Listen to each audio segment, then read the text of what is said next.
Hi guys and welcome back to Football Manager 2018 with Rangers. It's league split time. Our first fixture will be at home at Ibrox against Kilmarnock. Celtic will be hosting Aberdeen in an important fixture, and in a strange turn of events we will actually be cheering on our Old Firm rivals because Aberdeen currently occupy second place, 3 points clear of us. I'm still confident we'll wind up second though. Aberdeen have to go to Parkhead and they have to come to Ibrox to visit ourselves. Whereas our fixtures against them, obviously at home to Aberdeen, we're also at home to Celtic, which gives us somewhat of a chance to take something off of them. Whereas you'd expect Aberdeen to lose both of those tough away fixtures. But without further ado, let's dive right into this one. Our record against Killy's pretty good, 4 wins, 2 draws and a loss. Our form is actually okay as well. We have that draw against Aberdeen at Pittodrie in there, but 2 wins. Then we have the loss against Celtic, and then we have another win after that. So we're in pretty decent form at the moment. Obviously our last game out we smashed Hearts 4-1 in the semi-final. Odsonne Edouard, by the way, has agreed to join us permanently in the summer, so Odsonne Edouard now is favoured actually over Eduardo Herrera, who, although he's played really well for us, hasn't really been the same since coming back from a number of injuries, which is a shame. He's actually training pretty well at the moment, so maybe he'll get something of a look in, but Odsonne Edouard, being much younger, at only 21 years of age, obviously our preference now, he has agreed a permanent signing. So the team for today will actually be, we're going to put Mitchell in instead of Oliveira, who's struggled recently. So it'll be Fulton, Gamboa, Cardoso, Fernandes, Mitchell, Henderson, Barjonas, Price, O'Halloran, Gonzalez and Morelos. We might look for another left back actually in the summer. Mitchell's not entirely convincing and Oliveira hasn't impressed since joining. He's been okay, but really no more than that. Jack Price is actually beginning to play pretty well. We thought he'd be good when we signed him. We gave him a 7.5k wage and it took him a while to start featuring, but he is now playing pretty well. So he can come into the lineup. And today, as I say, we will be playing with more or less the same team. We're only making that change at left back and then diving right into this one with our, what the game is calling a 4-5-1. I would prefer to look at it as a 4-3-2-1 or even a 4-3-3. We're up against a 4-4-2, which Kelly are employing today. They're a pretty decent side, Killy, actually. They've got a couple of players on loan from Portuguese teams who've obviously seen them pretty well this season. They're way up top of the table, or top end of the table I should say. Right, here we go. Rodriguez and Javier are obviously the Portuguese ones. Mitchell to Barjonas, back to Mitchell, easy ball into Henderson, who's got some space. Our 3 in the middle should outnumber Kelly's 2 pretty convincingly. Price to Henderson now. He'll play it to Price. It's forward to Morelos, drop deep to pick her up. It's a brilliant challenge though by Gary Dicker. And Gadzakov given away though by Quinn. O'Halloran now's out wide. Can he find Morelos? Ball in's good. Morelos can't quite win it though. Barjonas to Price. Price, great ball out to Mitchell, arriving from the back, ball in, Morelos' header, it's a brilliant poking header from Morelos, 1-0 up, Dimitri Mitchell with a great assist for him, and it's a good start to this game at Ibrox. Let's praise the boys actually, get that momentum up, get that morale going. Celtic not quite made the breakthrough yet against Aberdeen at Parkhead. Chris Doolan does have part to get to Hamilton as Barjonas tees up a free kick here. He actually plays it to Price, takes her on the chest, a bit of a weird one that. Back to Barjonas now, works it to Gonzalez, good challenge, will play in, Price! Oof! And he doesn't score normal goals, Jack Price, an absolute thunderbolt off the bottom of the bar and in. No keeper would save that, 2-0 after 15 minutes. And we're sending a warning to Aberdeen right now, who are behind to Moussa Dembele. This will have us back up in second place. Dundee beating Hearts. It'd be nice if Hearts are on a downer when we go to Tynecastle next. Hopefully Gandhi's goal will do that to them as Henderson plays it in for us. Morelos is there, takes it down, chance, shoots, post. Almost 3-0. It's only 8 shots to 5 actually, but we've obviously had all the action. 8 shots to 7 now. Kilmarnock clearly got something in this game, but they've just obviously not had very high percentage chances. And Javier is actually injured. Hopefully he can't continue. As Celtic have the 1-0 lead, we have the 2-0 lead. We'll be back up to second place. Very happy with how you're playing, boys. We'll actually bring Bruno Alves in for Fernandes. We'll switch with them since Bruno prefers to be on the right. And other than that, we'll just continue. Gonzalez, not very impressive today. when we were in electric form, he was banging them in. Now that we had a couple of blips and the team bounced back, but it doesn't look like he's bounced back. O'Halloran as well, actually, a bit iffy just now. Obviously scored the goal against Hearts, so hopefully he can break out of his shell today. Forward for Mackenzie, who easily beats Mitchell, who doesn't even try and challenge him. Brophy finds Javier, goes across the keeper, but it's well over the bar. Hopefully that knock's bothering him there. The first real chance that we've seen of Kilmarnock's. Gadsalov to Oliver. It's a good take by Oliver. Cardoso trying to pinch it, can't, goes back to Guga. Cardoso gets sucked out of position. It's Oliver now, a great ball to Brophy, aiming Brophy, and it's a brilliant save. Ian Fulton, my goodness, what a stop by Ian Fulton. He is looking an exceptional goalkeeper now. As Quinn's ball goes in, it's headed away by Henderson, good play from him. Cardoso chasing it down. It's won well by Taylor. Cardoso will get to after that. 9 shots apiece, actually 10 for Kelly now, 10. Kelly being the better side here. We just want to concentrate, we don't want to let them in. Javier is off for Gary Oliver as Mitchell throws it to Barjonas now. Hits it off Brophy, it will break though for Barjonas to recover. Lays it off to Cardoso, who finds Henderson, takes it down well. Henderson looking for O'Halloran, he's not going to get that one first. It's headed away well by Taylor, and now it's Guga to pick it up in a lot of space. It's Dicker on to Quinn. Quinn can look ahead for Oliver, that's a good ball. Brophy making the run in behind, goes back to Dicker. Dicker to Guga now. Guga closed down by 2 blue shirts. Back to the defender. Taylor forward for Dicker, who's actually beyond the midfield trio. It's to Oliver now. He tries to play it for Brophy. It's a good ball. Brophy's in. First time. Shoots. Oh, that's really poor from Ian Fulton. And it is 2-1 now. Jack is going to come on for Barjonas. Jack and Price will both drop deeper, allowing Henderson just to play in front of them. Jack will be a deep lying playmaker, defend. Price will be a defensive midfielder, support. And we're just going to play a bit more standard now. Drop a little deeper, and we're going to try and retain possession. Play fairly narrow. Much lower tempo. Just slow this game down a little bit now. And just try and basically just try and suffocate the game.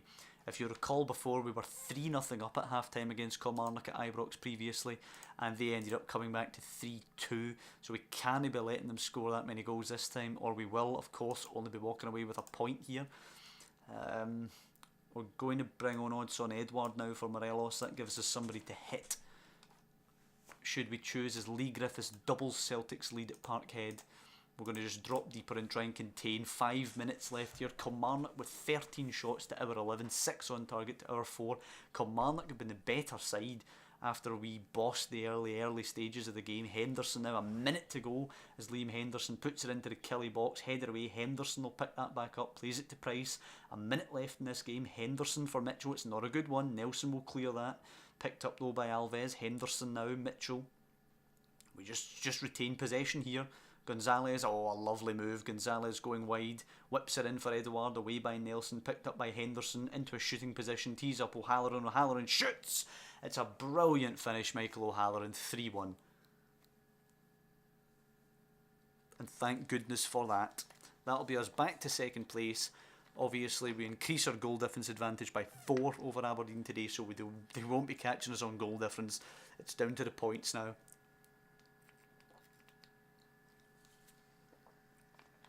And it is a 3-1 Rangers victory. Sets us up well to go to Tynecastle. Kilmarnock, by the way, give Kilmarnock credit. What a performance. Had they snatched the 2-2 at the death, I wouldn't have been giving them credit. I'd have been ranting and raving. But since we beat them, I'll give them some credit. 8 points we are currently... sorry, 8 goals we are... excuse me, 8 goals we are currently ahead of Aberdeen. Both locked on 69 points. Rangers qualify for the Euro Cup, that's something. Any of our little loanees doing well? Bierman is injured, that's him out for the remaining weeks of the season, I think.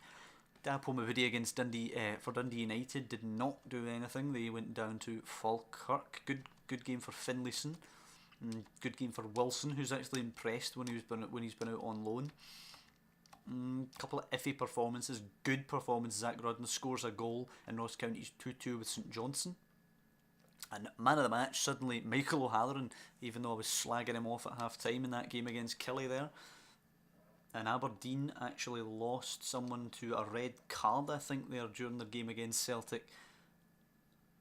So hopefully that affects them in their next game.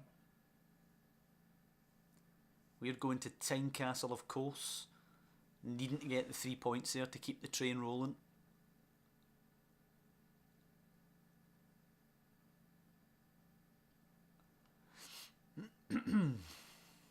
Okay.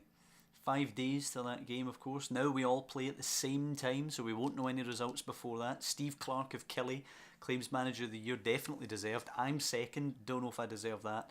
And then Jim Duffy of Dundee third. Jim Duffy definitely deserving to be involved in the equation after getting Dundee up to 5th. Steve Clarke obviously 4th with Killie, a brilliant achievement.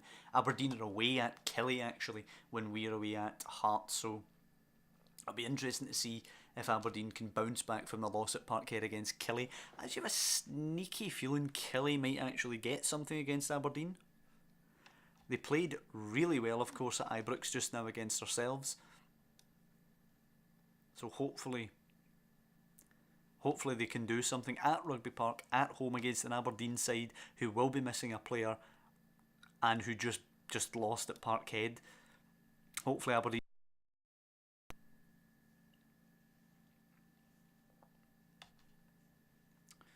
Come on, give me the Hearts game.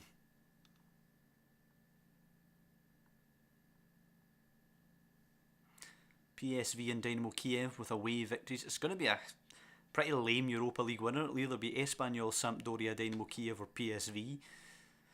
Last season it was Villarreal, which is okay I suppose, but you know, pretty lame winners I have to say, given teams who can win it, such as AC Milan for example being in it, Liverpool were in it, RB Leipzig were in it, and it's going to end up one of these 4 teams. All credit to them I suppose for still being in it, but yeah, pretty lame teams to be in there. These next 2 games, obviously big ones, away from home against Hearts and Dundee, needing 2 victories really, and that will take us into the last 2 games where we will be hosting Aberdeen and Celtic. We need to nut up in those games, give big performances in big games. Hopefully we don't need anything against Celtic. Hopefully we have a bit of a free hit before we play them in the cup final. We are against Hearts now. We're 5-1-1 against Hearts, who are in inconsistent form. Theoretically, it should be a good matchup for us. Akram Afif is actually going to start ahead of Derlis Gonzalez, who's been a bit iffy recently. Other than that, same team: Fulton, Gamboa, Cardoso, Fernandez, Mitchell, Henderson, Barjonas, Price, O'Halloran, Afif and Morelos. In we go. Morelos obviously in good scoring form. It's a 4-2-3-1 from Hearts, who obviously showed that they do have some ability by taking the 1-goal lead, holding it till half time when we played them at Hampden, but hopefully we should have enough about us to go and beat them here at Tynecastle as Mitchell finds Price.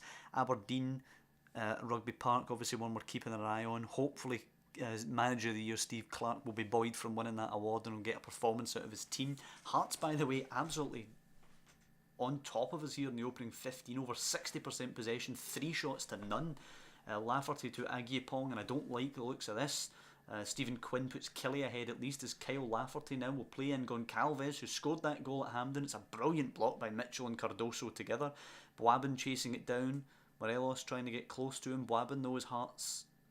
Oh, we're going to build from the back, but nothing we're going to see on that one. 4 shots to nil in the opening 25 minutes here in Hearts' favour. Not good.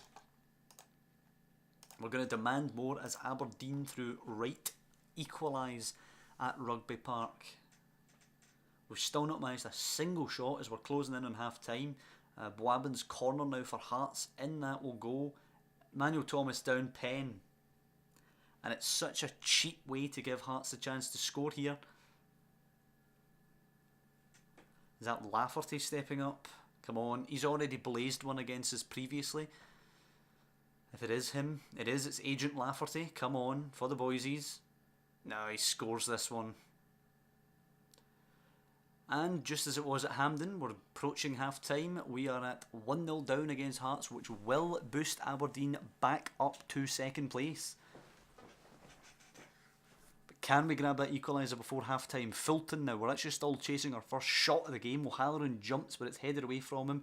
Gamboa picks her up though. Barjonas looks for the quick ball over the top. Bear it away. Henderson will nod it forward. Morelos does well to come back and get that. Price now onto Afif. Afif, great ball into Morelos. Lovely touch on the chest. Berra with a good challenge. O'Halloran's hit the side netting.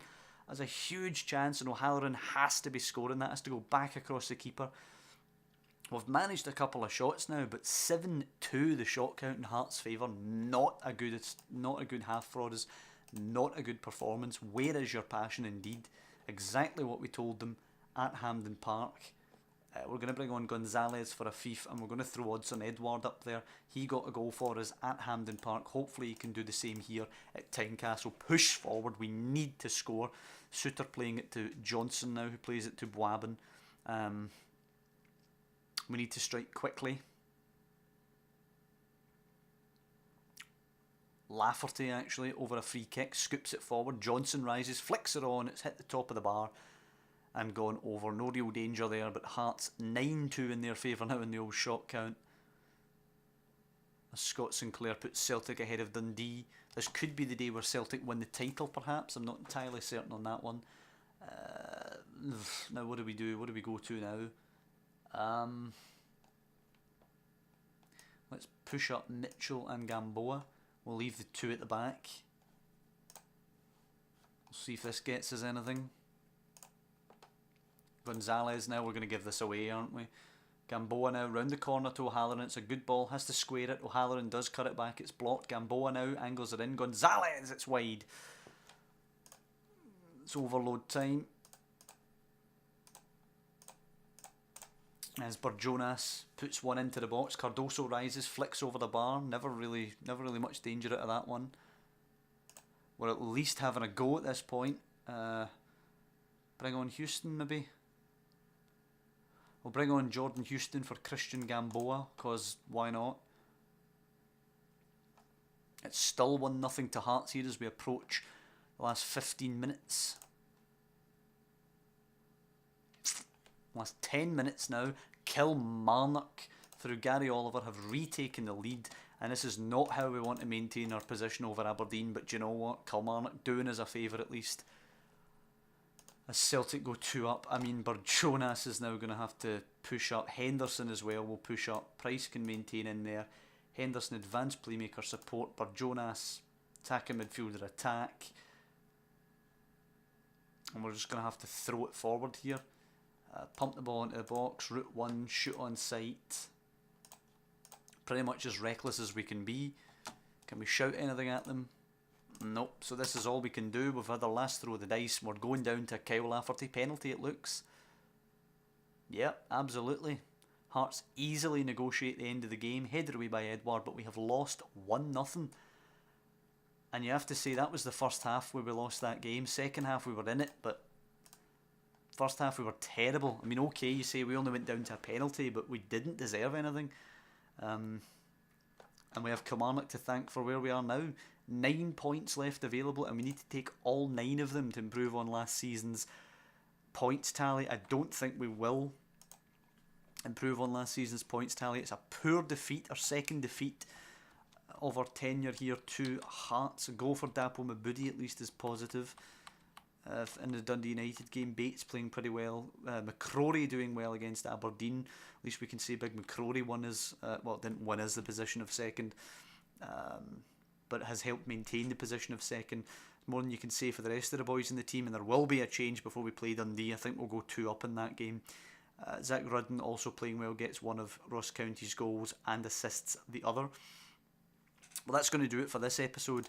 It's a very dodgy episode. A nice 3-1 victory over Kilmarnock, who are playing really well, but then we go again away from home and we don't put a performance in. We're so tentative on the road sometimes, it's really mind-boggling. 1-0 defeat against Hearts. Our strike force, which by the way, let's remember, we've scored the most goals in the league. We are the top strike force in the league. We're just completely nullified so many times on the road. I mean, you look at that game there, you look at the game against Celtic, we were nullified. Game against Hamilton, we managed 1. Up at St Johnstone, we don't score. Up at away to Hibs, we don't. Away to Dundee, we don't. Going back further than that, Away to Celtic we got 1. Away to Aberdeen we didn't score. Dundee actually beat us 2-0 at Ibrox, nullified us there. But yeah, too many occasions we just seem to get nullified. And when we don't score, we get beat, frankly. We don't even get a 0-0, we just get beat because our defence is so leaky. But anyway, let's not linger on that for too long. We're ready for the end of the season now. Hopefully we can improve in summer. Obviously, still looking at that cup final against Celtic, but I'm going into that one expecting to get beat, to be honest. We still have 3 games left though in the league, which are going to be of massive importance. We need to beat Dundee at Dens next time out. A venue, by the way, let me remind you, where we lost 4-0 on our last visit. So we're needing Edward and Morelos to combine in that 2 up there and do well for us. But that'll be next time. We'll take a look at that when we come back for the next episode. If you guys have enjoyed this one, please drop down below and leave a like. If you'll subscribe to the channel, you'll obviously see when the next episodes drop for the series, and I'd be eternally grateful if you would do that. And basically, just mostly overall, I just want to thank you for watching, and I'll see you next time. Pardon me for Dundee and Aberdeen.